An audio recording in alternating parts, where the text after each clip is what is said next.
In today's video, I'm going to teach you how to integrate Crisp Live Chat with Slack. If you want new chat messages from your website to show up directly in Slack so your team can reply faster, this quick setup will do exactly that.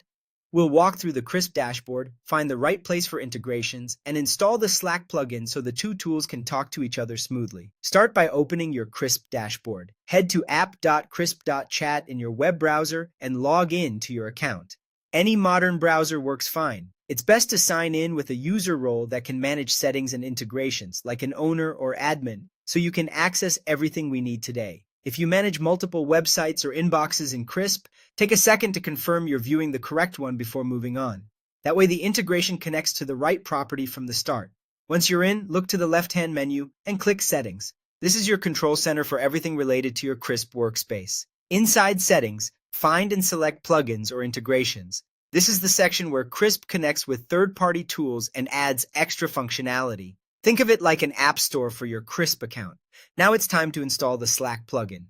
In the integrations list, locate Slack. You can scroll through the catalog or use the search bar to find it quickly. When you see the Slack tile, click Install.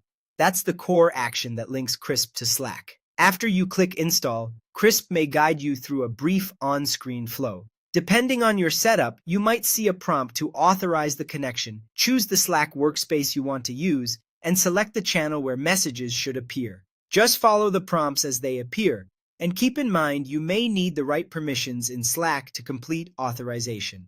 A quick note on plans.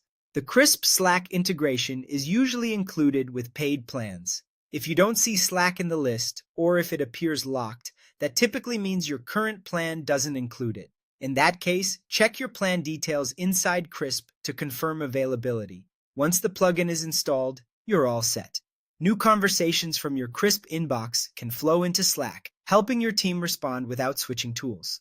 If messages don't appear right away, give it a moment, refresh the page, or verify that you connected the correct workspace and channel during installation. And that's it. With just a few clicks, you've connected Crisp to Slack and created a faster path from visitor questions to team replies.